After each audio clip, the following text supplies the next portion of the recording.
Olá, seja bem-vindo ao podcast Catalisadores. Esse que é o nosso espaço para a gente conversar sobre missão, igreja, cultura. Nós estamos aí nessa série falando um pouco sobre cenários da igreja evangélica e também no contexto da IASD, no contexto do sul do Brasil, aqui especificamente no contexto brasileiro, né? E a gente falou um pouco do cenário evangélico no último episódio, e nesse eu gostaria de falar um pouco sobre a plantação de igrejas no contexto da IASD, no contexto da igreja adventista, tá bom? Se você observar, a existência da igreja adventista do sétimo dia como um povo está relacionado com o cumprimento da missão evangélica. Basicamente isso. Quem conhece a igreja adventista sabe disso. A igreja de Cristo na Terra, Ellen White mesmo diz, né? Ela diz que a igreja de Cristo na Terra foi organizada para fins missionários e o Senhor deseja ver a igreja inteira idealizando meios pelos quais todos possam ouvir a mensagem da verdade. Se você observar quando ela fala essa questão, já no início do movimento adventista, grupos de fiéis se uniam, né, para promover a causa do evangelho, mudando-se para lugares onde não havia adventistas e ali fundando congregações. Basicamente, o adventismo cresceu muito assim.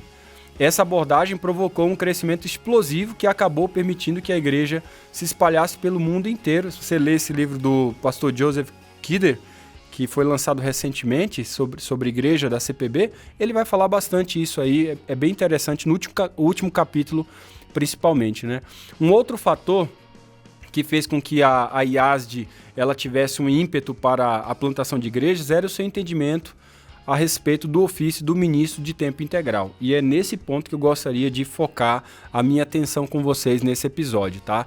Desde o início, a IASD tinha um pensamento de que os anciãos, eles são os pastores locais e que os pregadores assalariados, eles eram não para pregar para a maior parte do tempo para os adventistas, mas para alcançar novos crentes e iniciar novas igrejas. Gente, isso é fato, tá? E eu dou de talagaço uma bibliografia aqui se você quiser aprofundar mais nesse assunto. Aliás, inicialmente os adventistas até evitavam usar o termo pastor para os seus ministros, a fim de dissociá-los da imagem tradicional do pastor fixo, que era o ancião. O Dr. David Trim, da Associação Geral, tem um artigo dissertando sobre isso aí, que é muito interessante. Tiago White, por exemplo, pioneiro da IASD, que era marido de Ellen White, ele indicou que se um ministro não pudesse plantar uma igreja, ele nem tinha o direito de assumir que Deus o tinha chamado para pregar a mensagem de Apocalipse 14, 6 a 12. Olha, por exemplo, o que ele escreveu, bem falando sobre isso, ele disse assim, em 1862, tá? A igreja nem era organizada ainda, porque ela só foi organizada um ano depois. Mas ele já diz assim, de nenhuma maneira pode o pregador provar a si mesmo como em penetrar em novos campos. Lá ele pode ver os frutos de seu labor e se ele é bem sucedido em estabelecer igrejas. Assim, ele dá aos seus irmãos a melhor prova de ter sido enviado por Deus. Alguns que se unem aos adventistas do sétimo dia imediatamente começam a pregar para os irmãos. Muitos deles mais avançados em conhecimento do que eles próprios. E nossos irmãos geralmente erram em instá-los a gastar o seu tempo em pregar para eles. Deixe-os sair a novos campos, confiando em Deus para a sua ajuda e sucesso. E quando eles tiverem levantado igrejas e tiverem apropriadamente instruído a esses, então essas igrejas o manterão. Se eles não podem erguer igrejas e amigos para apoiá-los, então certamente a causa da verdade não tem necessidade deles. Você percebe o que ele está dizendo aqui? Ele está dizendo o seguinte, Tiago White, ele serviu aqui, para você ter ideia, o que ele está falando? Ele está falando que para você ser aceito como um ministro credenciado da igreja, você tem que ter plantado igreja. Ao rastrear as primeiras décadas da história do movimento adventista, observa-se que ela existiu sem pastores estabelecidos em uma igreja local. Mesmo a maior igreja da denominação em Battle Creek operava sem um pastor pago. Tiago White, por exemplo, serviu como pastor por alguns anos, ao mesmo tempo em que era presidente da Associação Geral. Ele era diretor da obra de publicações e liderava a obra médica. Talvez por isso que morreu cedo, né? O cara fazia muita coisa e trabalhava demais. O resultado disso foi um grande crescimento no 19º século. Por exemplo, na década de 1870, uma nova igreja era plantada a cada ano para cada 2 pastores ordenados. Já em 1880, o percentual era de uma igreja a cada 5 ou 6 pastores, e em 1890 era 1 para cada 4. Em 1886, você vai observar ali o evangelista adventista de B-Star, que foi ele era um evangelista bem conceituado, e ele se converteu ao adventismo, continuou como evangelista, e ele foi entrevistado numa dessas conferências sobre evangelismo, pelo um escrito chamado de Al-Bash, lá em Indiana, e nesse escrito ele foi entrevistado com relação aos últimos 40 anos do movimento adventista, e ele foi questionado sobre isso. E ele chegou a dizer o seguinte, olha o que ele disse, na pergunta que fizeram para ele, né? Olha, por que meios vocês têm levado avante a sua obra tão rapidamente? Olha o que ele respondeu. Ele disse assim, nós não temos pastores estabelecidos em igrejas locais. Nossas igrejas são ensinadas a cuidar de si mesmas, enquanto quase todos os nossos ministros trabalham como evangelistas em novos campos. Para você ter uma ideia, essa ideia de que, na verdade, os pastores que eram assalariados, o trabalho deles era de formar líderes, fazer evangelismo e plantar novas igrejas, enquanto que os anciãos locais eram os pastores locais da igreja, e isso gerou um crescimento absurdo na igreja local, na igreja adventista como um todo. Só para você ter uma ideia, por volta do ano de 1903, Daniels, então presidente da sede geral da igreja, acreditava que essa noção estava bem clara entre eles, que a eclesiologia era uma função da dimensão escatológica e missiológica. Para o pioneiro, a igreja existe por uma determinação de tarefa missionária. Então, em outras palavras, o motivo da organização da igreja não era principalmente por causa do fim do mundo.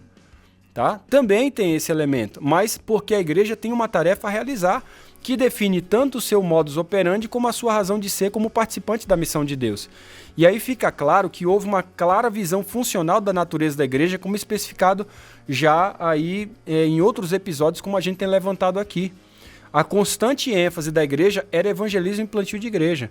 Em 1912, por exemplo, o próprio Arthur Daniels, que era presidente da igreja, advertiu a igreja que se ela abandonasse esse modelo de ministério, a igreja morreria. Que modelo de ministério? Você tinha os diáconos, os anciãos locais que trabalhavam na igreja local, enquanto que o pastor ele era um equipador, ele era um formador de líderes, ele ia para novos campos como evangelista, plantava-se igreja, solidificava aquela igreja, deixava uma liderança forte e então ele era enviado para outros locais. Assim a igreja tinha liderança forte local, desenvolvimento claro dos dons, serviços, enquanto que nós tínhamos um evangelista no modelo apostólico indo para plantar igrejas e assim expandindo o movimento. Quando o Daniels fala isso em 1912, ele está falando porque já começa uma ameaça, um perigo dentro do movimento adventista, que eu vou falar logo a seguir para você.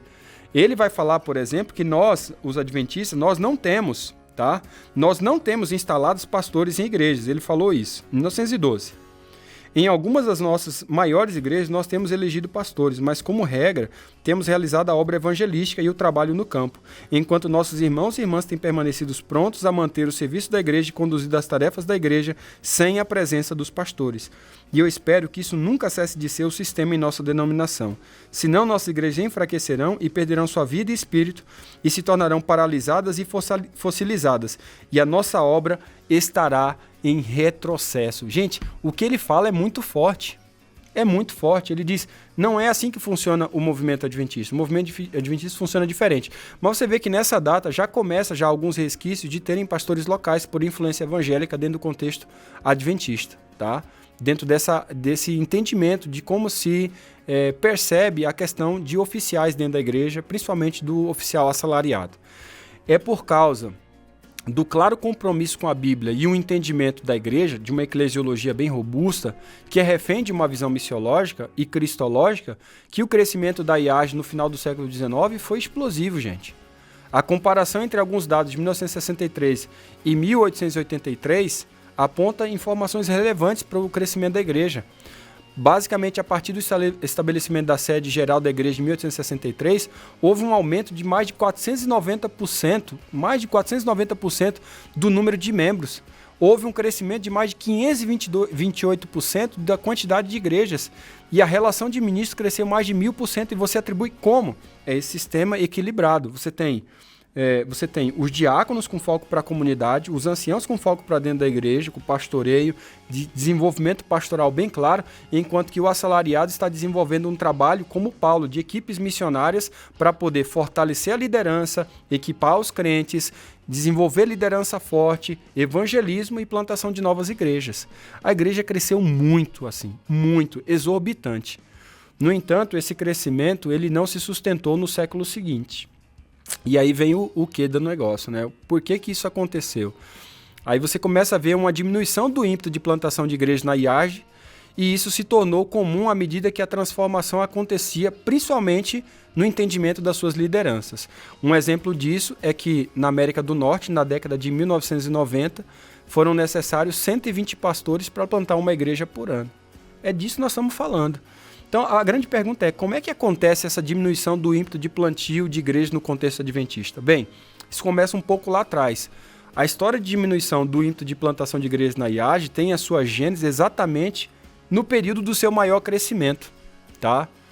E eu digo isso porque, dentro do contexto adventista, que possivelmente foram determinados para essa diminuição, tem alguns fatores muito importantes.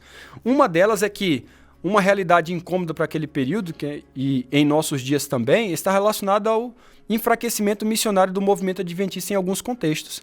E isso pode ser avaliado sob a perspectiva de algumas hipóteses que são bem interrelacionadas. A primeira está associada à dificuldade de os pastores exercerem o papel apostólico. Então veja, à medida que a igreja cresceu assim exorbitante, houve a necessidade de manter esse ímpeto, escolhendo pessoas bem qualificadas e que tinham essa vocação apostólica para continuar o crescimento da igreja. Mas, como a igreja não tinha principalmente um processo de formação claro, a gente começou a assimilar pessoas que não tinham ímpeto apostólico, mas que eram bons pastores locais, só que assalariados para cuidar das igrejas. Mas aí a gente foi perdendo esse ímpeto apostólico.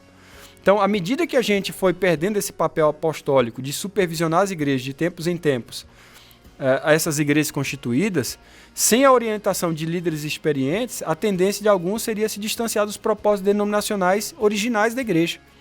Outra possível situação seria a ineficácia dos anciãos em pastorear o rebanho local. Uma vez que você agora tem aqueles que tinham ímpeto apostolar, que eram os pastores, vamos assim dizer, os ministros assalariados, tomando conta da igreja, eles basicamente assumiram o papel do ancião local. E aí você vê uma disfunção gradativa de todos os elementos da liderança. O ancião, que antes tinha um papel de pastor da igreja local, faz o quê? Se agora nós temos um pastor assalariado, que antes era treinador, capacitador, que antes era um evangelista, um plantador de igreja, mas não está fazendo mais isso. Se acaba com o ancianato local. E esse ancianato vai perdendo o seu ímpeto gradativamente e vai fazendo questões de estrutura. Como a gente vê hoje, muitas pessoas quando pensam ancião, o que ele faz? Escala de pregação, plataforma de culto de igreja e cuidar da estrutura física. Bem, gente, não precisa de ordenação para fazer isso. Qualquer um pode fazer isso. Igual diácono, abrir e fechar a igreja e recolher oferta, não precisa de ordenação para isso. Todas as questões que estão relacionadas com ordenação na igreja, biblicamente falando, são para cuidar de pessoas. São para desenvolver a missão da igreja e não para cuidar de questões estéticas ou estruturais apenas. Então, esse enfraquecimento do pastoreio do rebanho local, isso poderia ser o resultado da sobrecarga também de atividades congregacionais diversas, desse despreparo ministerial ou falta de compromisso com o ofício pastoral. O cara vai desenvolvendo outras e outras coisas e o ofício pastoral é relegado. Por isso, na igreja local de hoje, muitas igrejas só aceitam a visita se for do pastor. Se for o pastor pregando, se não for... Você está entendendo? A gente vai tirando o ímpeto da liderança local e aquele ímpeto de crescimento, de expansão, foi demolido, basicamente, gradativamente, dentro do contexto adventista. E, por último, poderia também levar em consideração o reflexo da predominância de membros destituídos do senso de responsabilidade individual na edificação do corpo de Cristo. Uma vez que você tem essa disfunção acontecendo no assalariado, no ancião local, no diaconato, chega também no membro. E esse estado preocupante levou alguns líderes a sugerir a alteração do paradigma apostólico de ministério. Então, diante do problema e tal, e agora o que a gente faz? Olha, a gente tem que dosar então, já estamos nesse problema todo, a gente tem que dosar. Assim, discretamente, o conceito de pastor fixo começou a assediar a igreja adventista do sétimo dia. E talvez o maior responsável disso foi um indivíduo chamado Dudley Cartwright, né? Ele foi o primeiro ministro a defender essa noção por meio do periódico oficial da igreja, que era Review and Herald, em 9 de agosto de 1881, 3 dias após o falecimento de Tiago White, que era um pregador ferrenho contra essa ideia de ter pastor fixo, né? Foi publicado um artigo na qual ele propunha uma nova abordagem de trabalho para os ministros assalariados. Para ele, olha o que ele dizia, né? Ele vai dizer o seguinte, né? Para ele, olha o que ele vai falar. Ele diz assim, tá? Alguns homens que não eram de todos adaptados para o trabalho de evangelista eram peculiarmente equipados para fazer um excelente trabalho como pastores fixos. Você percebe aqui? Ele via o modelo ministerial adventista como ineficaz diante das demandas do seu tempo e, por isso, em sua concepção, estabelecer pastores fixos nas congregações era uma questão estratégica de crescimento. Ao contrário, era um tiro no pé. Com um clamor ecoando aí em toda a América do Norte para que se estabelecesse pastores em cada igreja, visto que esse era o modelo, principalmente nas igrejas evangélicas ao redor, Ellen White não ficou silente a isso, tá? Ela sempre foi contra essa ideia, pessoal. Ela enfaticamente endossou o modelo itinerante, estimulou a igreja a não abandoná-lo, porque entendia que a igreja adventista deveria ser um movimento de plantação de igrejas, um movimento missionário, um movimento evangelístico. Até antes de 1915, basicamente, havia o conselho de que os pastores deveriam ser evangelistas, formadores de líderes, equipadores e plantadores de igreja. Ellen White, mesmo em 1902, ela afirma o seguinte: não deveria haver chamados para pastores ficarem cuidando de igrejas, mas que o poder da verdade, doador de vida, impressione os membros a agir, levando-os a trabalhar diligentemente num eficiente trabalho missionário em cada localidade. E com a ajuda de Deus, a igreja deve ser educada e treinada a fazer um serviço eficiente. Você percebe? Para ela, o ministério ordenado deveria focar nos inconversos e na capacitação dos crentes para que estes pudessem liderar as igrejas locais sem a dependência de um ministro itinerante.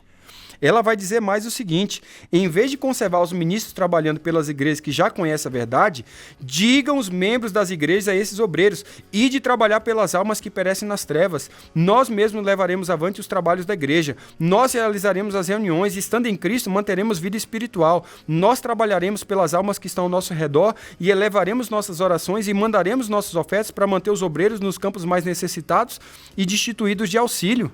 Você percebe o que ela está dizendo?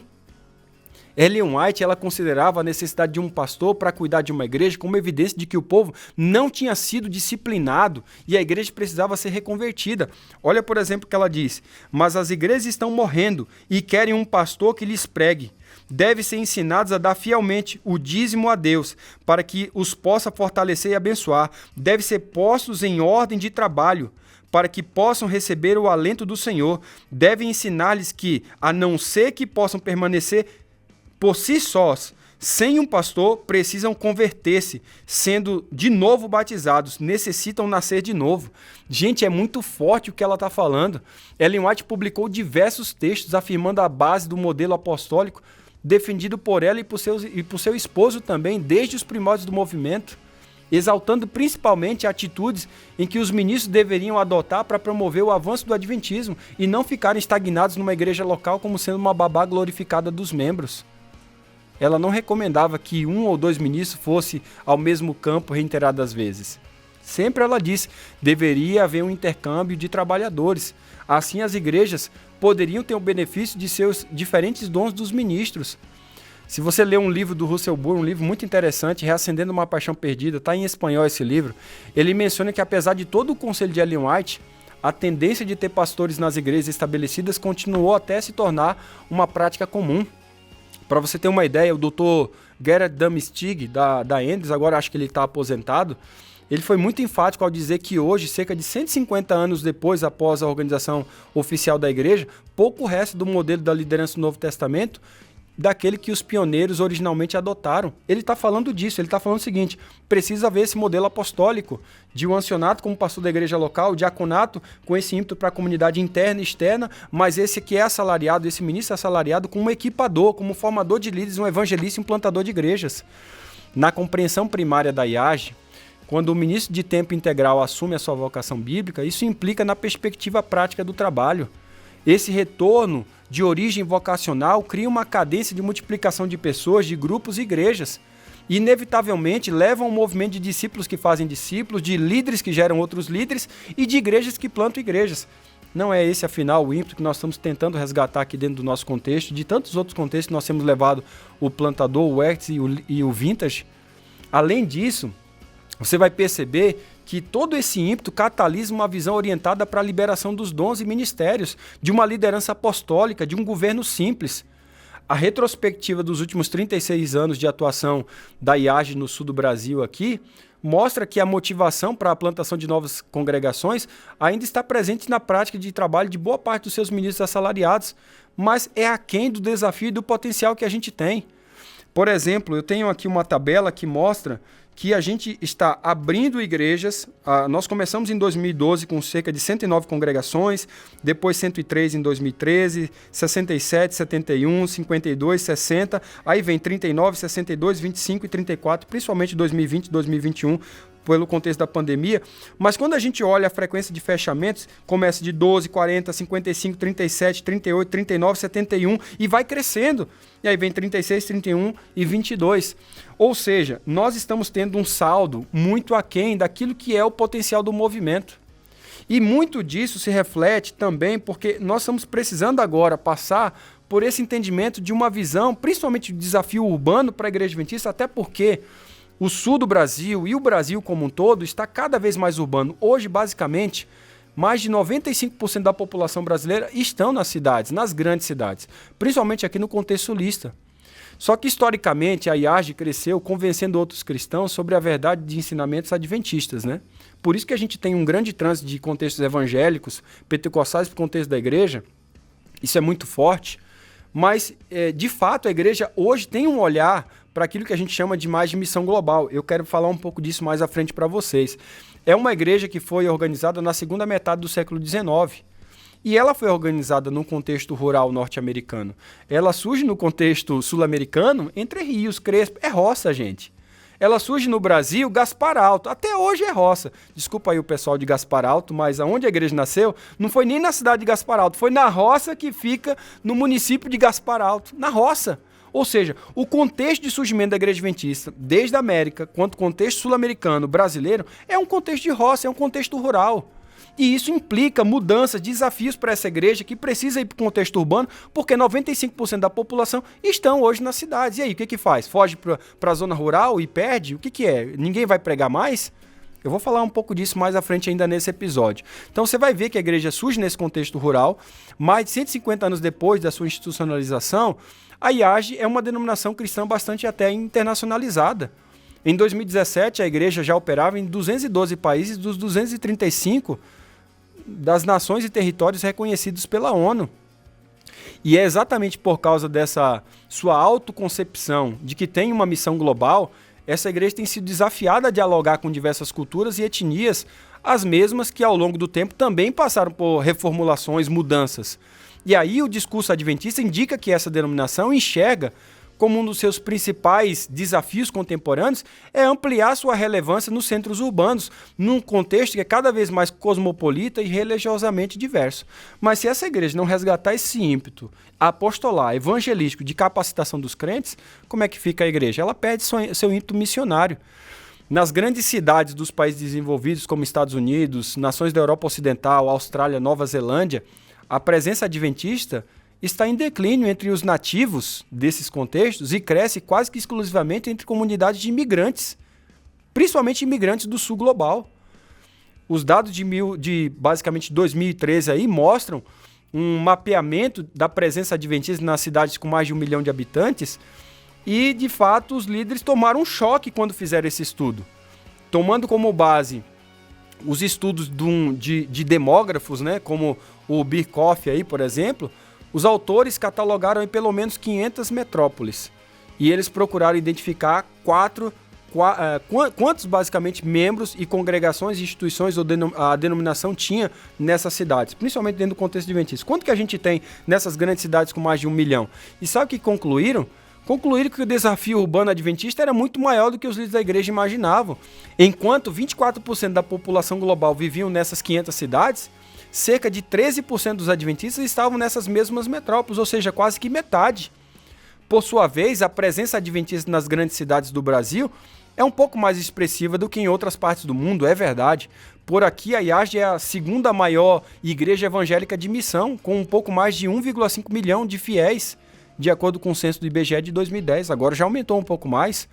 O desenvolvimento da igreja nas regiões metropolitanas na América do Sul foi entendido como um fator estratégico já basicamente na década de 1920 para que a denominação, de certa forma, alcançasse a sua autonomia financeira e de sua liderança em relação à sede mundial da IAGE, localizada nos Estados Unidos, porque a gente sempre tinha liderança estrangeira aqui, e à medida que a gente foi crescendo, essa independência foi sendo criada. Nas últimas décadas, uma ênfase renovada tem sido dada pela denominação quanto à evangelização urbana. Para você ter uma ideia, um antecedente importante aí desse novo período foi o voto tomado em 1990, né, na Assembleia Mundial da Igreja, em relação àquilo que nós conhecemos como missão global, que é a minha área, que eu exerço aqui no contexto do sul do Brasil como diretor. O tema exatamente se refere a uma compreensão mais abrangente da igreja quanto à sua atividade missionária. Um levantamento feito pela denominação na época mostrava que não bastava pensar a missão apenas como presença geográfica, mas principalmente como presença nas etnias e nos grupos humanos não alcançados. E isso abriu as portas para que as ações da igreja fossem mais sensíveis ao contexto cultural que se pretendia evangelizar, o que incluía, sem dúvida, aí, as metrópoles, né? Ao apresentar essa ênfase renovada na missão urbana, o adventismo tem se deparado com uma tensão teológica que é histórica, todos nós sabemos, né?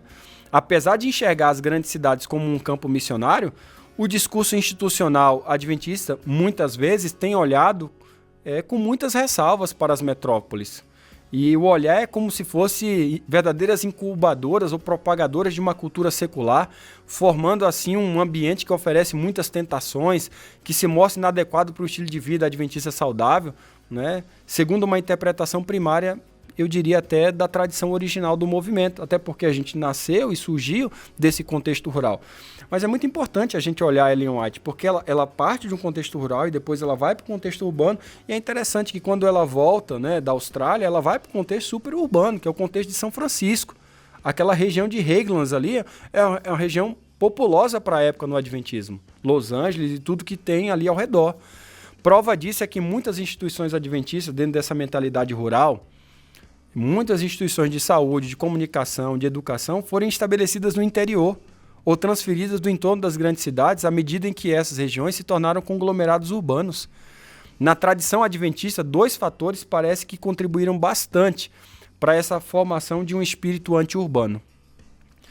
Eu acho que o primeiro está relacionado com a interpretação seletiva que se faz dos conselhos de Ellen White. Tenho quase certeza disso, que era pioneira do movimento, principalmente acerca das virtudes da vida no campo e dos perigos na vida da cidade.